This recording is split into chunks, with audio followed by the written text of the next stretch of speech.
Hey guys, hope everyone's doing good. Made some changes to the car, got it for some testing.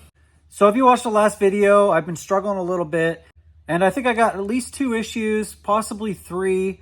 One being the tires are just done, two being the front shocks are too loose, and three is the turbo. I haven't quite figured out what it takes for dome pressure to make whatever amount of boost.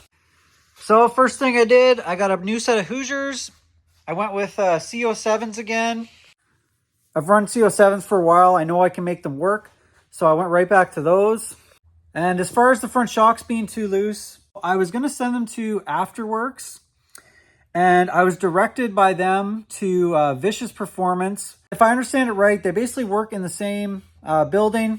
Afterworks mainly does new shock sales, where Vicious Performance does more of the service and revalving. So I ended up talking to the owner of Vicious Performance. His name's Yancey.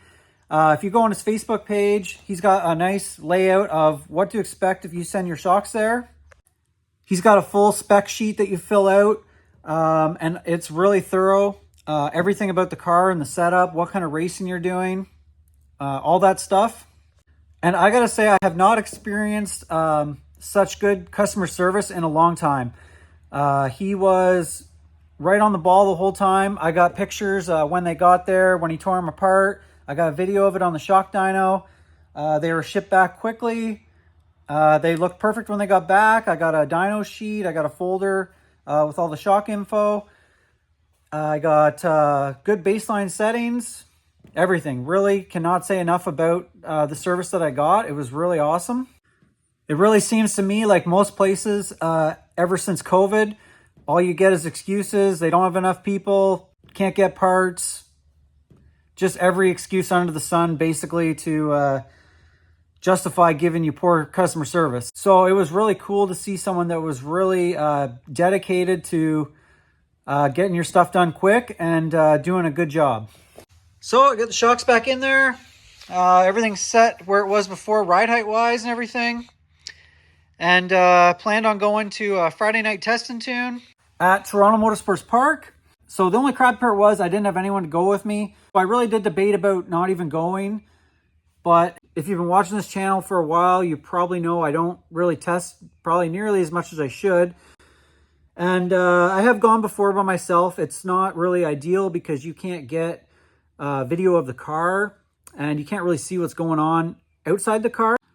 But I decided to take a gamble and just go for it. It's $40 to get in. So at least I could get out and do some sort of testing instead of just sitting around and complaining I don't test enough. So I do apologize. I don't have videos of every pass. I did find someone that was kind enough to video my last two passes, so I got those.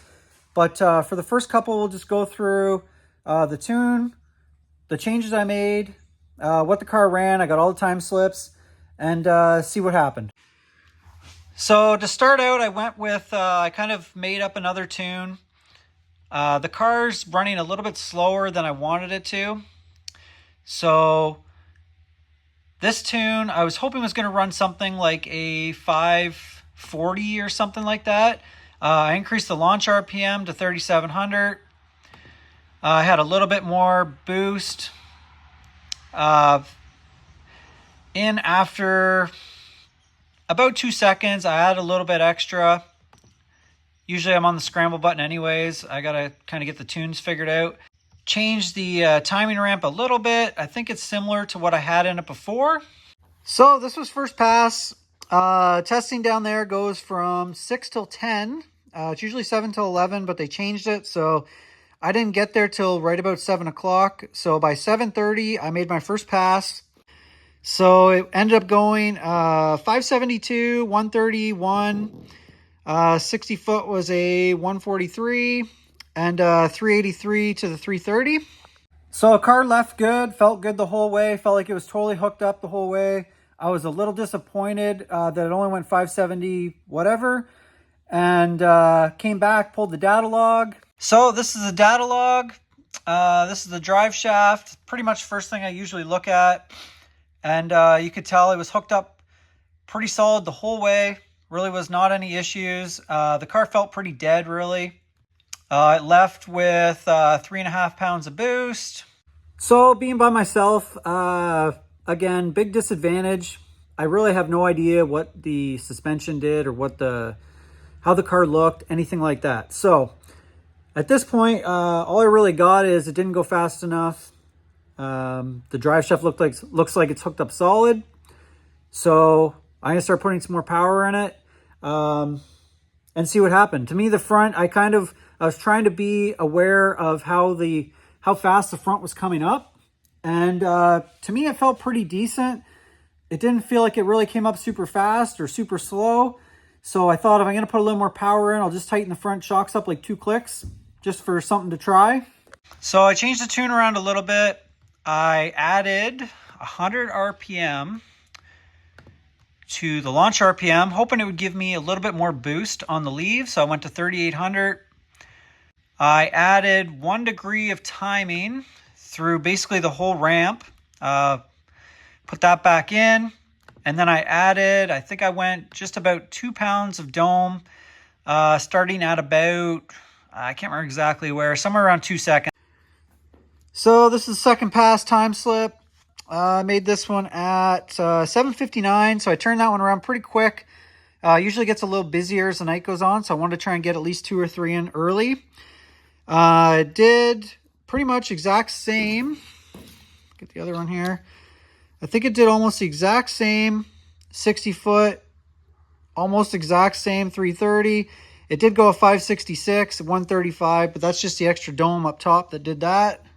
So if I just compare the 2 data logs from first pass to second pass, so you can tell like it definitely picked up more drive shaft speed up top. But again, everything looks super hooked up. I did end up having these 2 little bumps right here. We'll get back to those in a second, but it left with almost the same boost. It really didn't change much. 3.6 to 3.8 pounds. So again, big disadvantage not having a video. I really was not sure what those little bumps were. I mean, obviously the drive shaft speed is increasing and then coming back down and then increasing again and coming back down. So I wasn't sure if either the front was actually topping out and it was kind of just unloading the rear tire for a second, or if it was hitting the tire too hard and kind of bouncing back up. Again, I don't recommend going to the track by yourself without being able to video the car, but what I thought I would do is compare it to a pass where the car went like a 540 before and just see where I'm going wrong here, why it's not running the ET that I'm looking for. So I end up going back to 2023 data logs and a pass where it did go 540.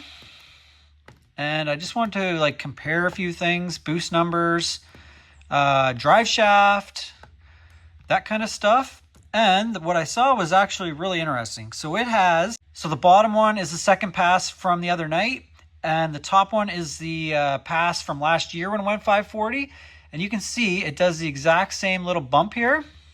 And I know when the car was going 540 that it was hitting the tire way too hard and it was bouncing back up. So right there, I pretty much knew. I'm like, okay, it's definitely hitting the tire too hard. I either need to put some air pressure in it or tighten up the rear shocks. And then the other thing I wanted to look at was the boost numbers. And this is where I had another breakthrough, I guess you would say. So you can see on the brake, before it went 540s, it had about another pound of boost, right? Oops, wrong one. And then if you get out here, it's basically got another pound and a half. It's got a bit more boost, basically. It's down basically 2 pounds of boost just in the first 2 seconds. So I've been using the same boost curve with my old turbo, the 101 millimeter. And basically what this is telling me is the 118 millimeter is taking more dome pressure to make the same amount of boost pressure. So for the third pass, I added another 2 pounds of dome from about 3 seconds on, I think I went. And then down here below this, I added just a little bit in through here. I'm still not 100% sure how it's going to do through there, but I tried to put some timing back in it there as well. I added 50 RPM to the launch RPM. And I brought a little bit more timing back in from about half a second on. So basically all the timing's back in now by 1.4. I decided to loosen the front shocks, back off the 2 clicks that I gave it. 2 clicks I don't think is going to do much, but I figured I'll just put them back. It definitely didn't help it. And then I tightened the rear shocks up 2 clicks. So again, guys, sorry, no videos. There is videos after this pass, which is good, but that pass, 8:48. So it took a little bit longer to turn it around because I was trying to figure out what was going on with it. So I did pick up a little bit in the 60, went to 140, 367 to the 330. So I picked up quite a bit there. 545 and 139. So nice little gain. Definitely think I'm on to something here now. So here's the data log for the third pass. I left with 4.7 pounds of boost. So now it's starting to get there. It still did a little bit here, but obviously it drove through it a bit. Actually, the traction control made a small adjustment there. And up top, it made about 17 pounds of boost. So it's starting to get there now. It's starting to run kind of what I was shooting for here. Now, at least I know what direction is making the car pick up. At this point, actually, there were some people checking out the car. Said they were watching it make passes and stuff. So I just asked them if they were going back up to watch, if they wouldn't mind taping it for me. So the next 2 passes, I've got videos, and it's pretty interesting to see how the shocks are actually working. So keep the trend going. I gave it another 50 on the launch. I gave it more boost. Basically from about, I think I went from about here on. I kind of flattened this out through here. And I got the timing back in sooner. Timing ramp is starting to get a little bit better. So I've got it all in by probably about 1.1 or so. And I also turned the shift light up a little bit. And I gave the rear shocks another 2 clicks.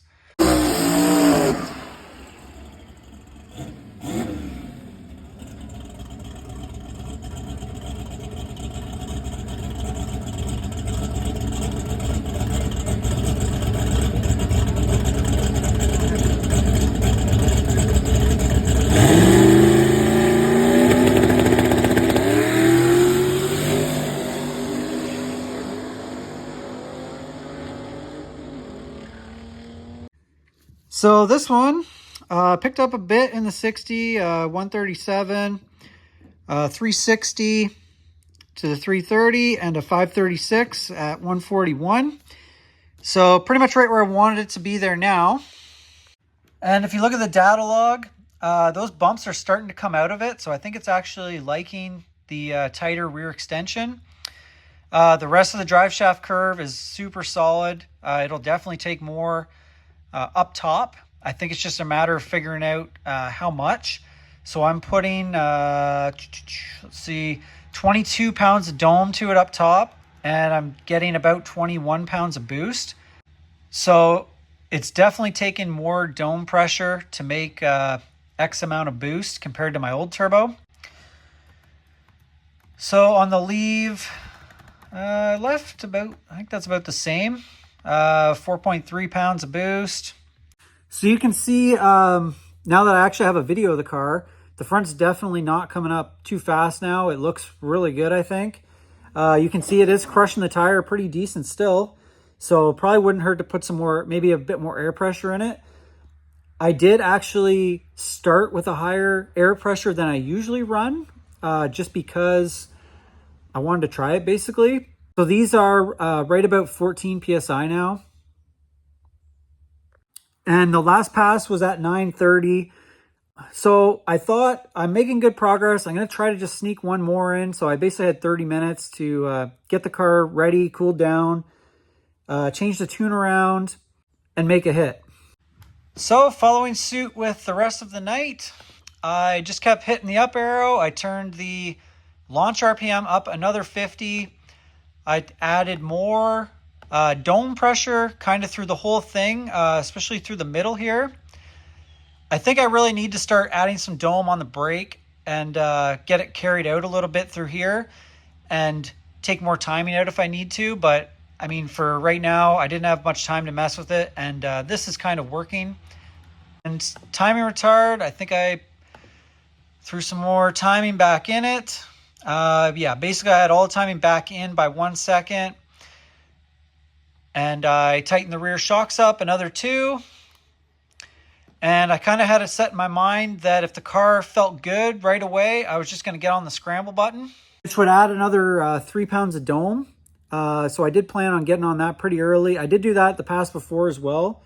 If the car feels good, I usually just get on it.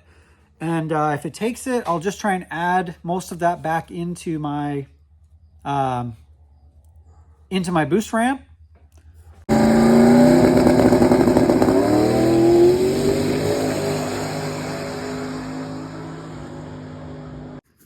So that pass, it actually lost a little bit in the 60, 141, pretty close to where it was. It almost ran the same numbers, you know what I mean? Like, it's really close. Picked up a mile per hour, 1.5 actually, but really close to the same. So it's definitely crushing the tire again. You can kind of see it in the video there, and you can really see it in the data log here.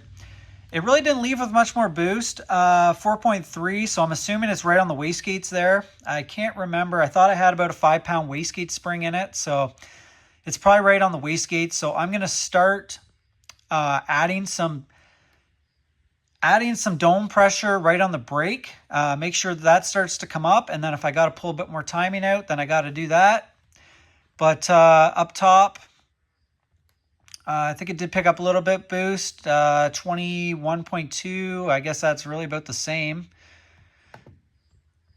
Yeah, 22, 23 pounds of dome there. Anyway, that was just a quick. I really didn't have a lot of time to change much around. If you look at my boost, I did get on the scramble button probably at about 3/4 of a second into the run. So I did get on it early. You can see it is responding to the dome pressure. So I think I just need to get some more dome pressure on the brake and kind of get this carried out a little smoother through here, which should help it 60 foot. And probably going to get the rear tightened up a little more, maybe try a little more tire pressure. Yeah, like I say, I was just by myself. You can only do so much. Really didn't have videos to the last 2, but definitely was able to make some gains on it and get it right back to where it was a year ago, basically. Yeah, I mean, kind of blown this whole season messing with these front shocks, I think. And then the turbo failure really didn't help because now I'm kind of not really where I want to be there either. But this little test session definitely helped me figure that out, I think. So I got some maintenance to do on the car now. I've got now 5 passes on the new tires. I'm going to mark them, and then I'm going to rotate them side for side. I know someone in the comments has asked me about that a couple times, so I'm definitely going to try that. The front, I'm going to watch the videos a little more closely and see, but I mean, I think the shocks are really, really very close. I got to do an oil change on it. I want to change the tranny fluid, rear end fluid. I haven't done that all year. Not that I've made a ton of licks with the car, but definitely time for some maintenance. So, yeah, I'll see what that brings. I want to get out and do some more testing. I can't say enough about Yancey and Vicious Performance. I think the shocks are bang on pretty much. That's right out of the box. I think this is definitely going to get it back on track, and we'll get the boost figured out. And I think we're going to get this thing moving here now. So I'm going to make some changes. I'm going to try to go, I think there's a backside race in 2 weeks, I think, which I'm not real too concerned about. I really just want to get the car running fast again. So I'm going to try and take it back to another Friday night test and tune, see how that goes. I'd like to get the car to run like in the 5 teens or 520s at least on a Friday night kind of track prep, if you can call it that. This setup is basically the whole no prep. Like I have all my ballast in the car, everything right now. Yeah, I just want to take it back and just try to get some good, and just try to get it 60 foot and a little bit better, because the 60 foot's still really slow. But yeah, that's just a matter of getting the shocks and the tune and everything figured out. Again, I don't recommend you go to the track by yourself without being able to video it. It's yeah, definitely not ideal. I have done it a couple times. I mean, you got to test, right? You got to do what you got to do, but videos are ultimately going to really help you get the thing dialed in. I guess if you had shock sensors and stuff, it would help. You could really see what was going on, but I don't have those yet. So yeah, that's all I got for you guys. Sorry, again, I apologize. Probably not the most thrilling video out there, but we are making progress. I think I'm starting to get the right parts on the car, get the car dialed in. I think things are starting to come around. So thanks for watching, guys. I really appreciate it. If you got some comments, throw them up there. If you guys see anything that maybe I didn't mention or I'm not seeing, throw it out there. I really appreciate everyone's feedback. So if you haven't hit the subscribe button, do me a favor, hit that button, and have a good day, guys.